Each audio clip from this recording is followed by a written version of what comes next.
Alors on peut faire un petit test, on peut mettre une couleur de fond au bloc, ça va être moche sans doute, mais on va tester ça. Donc ici, vous êtes en train de modifier les options de style d'objet de titre en début de page. Bon, je peux cliquer sur OK. Normalement, je vous montre, quand on modifie un style, que ce soit un style de paragraphe, de caractère ou d'objet, on le fait en n'ayant aucun élément qui est activé. Donc voilà, par exemple, vous pouvez cliquer sur OK dans le style pour sortir de l'édition du style. Vous pouvez cliquer à côté de la page, rien n'est activé.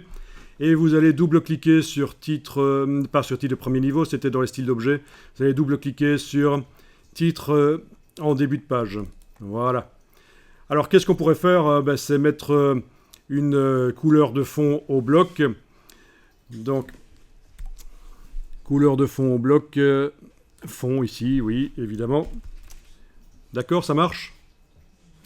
Couleur de fond au bloc. Ce serait bien d'avoir la case aperçu cochée, comme ça vous allez voir derrière sur la page déjà le bloc en train de se modifier. Tous les blocs du document qui utilisent le style d'objet, dont le nom est ici, vont se modifier d'un coup, c'est ça l'intérêt des styles.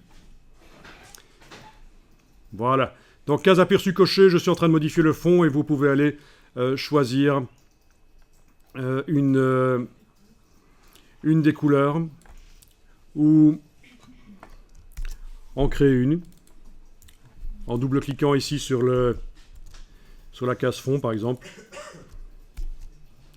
Voilà.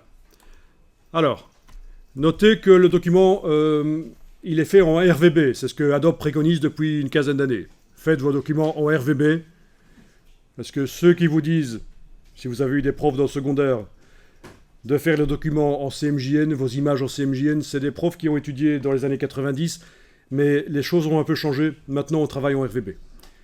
Il est probable que, peut-être, je ne sais pas, les profs qui vous disent de travailler en CMJN ne sont même pas au courant que des CMJN, il en existe des dizaines de différents. Donc déjà, quand on vous dit de travailler en CMJN, il faut vous préciser lequel. Donc, mais ici, on va travailler en RVB.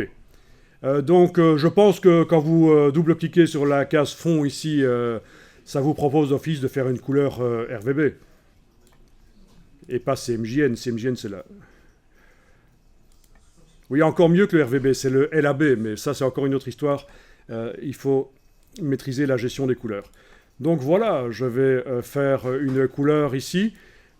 Une fois que j'ai trouvé la couleur qui me plaît, vous savez qu'on peut modifier l'intensité lumineuse de la couleur avec la touche majuscule en bougeant n'importe lequel des trois curseurs. D'accord? Ça fonctionne comme ça dans tous les logiciels Adobe. Ok, et voilà, vous avez la couleur en question qui va être accessible, on peut la sélectionner. Et on voit déjà ce que ça donne derrière. Ok.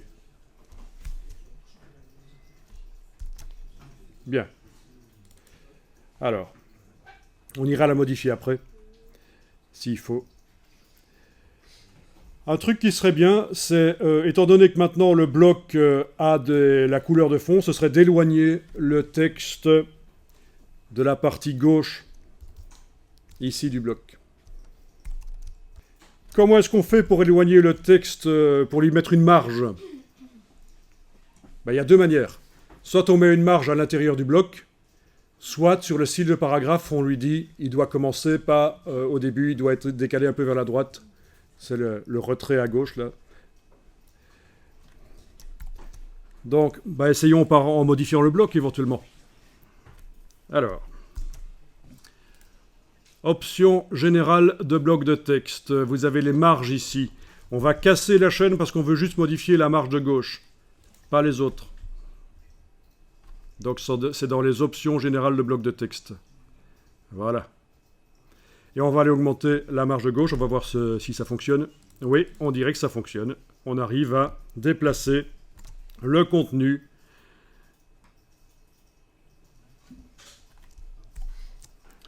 Voilà, ok. Et si vous allez voir maintenant sur n'importe laquelle des autres pages qui utilisaient ces blocs texte, vous voyez que vous avez... c'est indiqué, voilà. Ah tiens. Il y a un petit problème, c'est pas normal qu'on ait de la césure sur les titres, c'est moche. Des mots coupés, la césure. On va les modifier ça. Mais est-ce que vous avez réussi à modifier sur toutes les pages l'aspect de ces titres? Oui.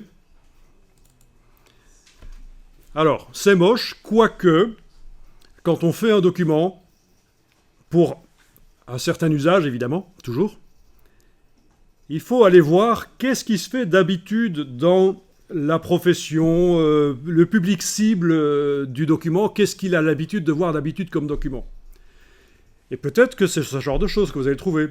Par exemple, si vous faites des brochures pour un parc animalier qui vise les enfants, c'est le public cible, même s'ils viennent avec leurs parents, bien sûr, mais peut-être que vous allez voir des trucs moches au niveau de la mise en page.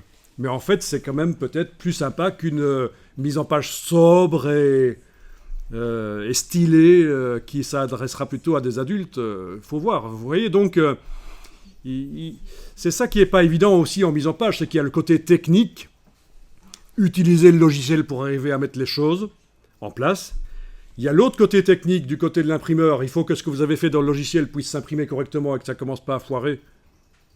Et puis, il y a les habitudes de mise en page. Qu'est-ce qui se fait d'habitude que pour le public cible que je vise? Est-ce qu'on utilise des couleurs flashy? Est-ce qu'on utilise des couleurs ternes? Est-ce qu'on utilise des fonds de bloc? Est-ce que les titres sont mis comme ça? Quelle est la dimension des titres par rapport aux sous-titres? Quelle est la police habituellement utilisée? Enfin, voilà. Donc, analyser le marché avant, évidemment.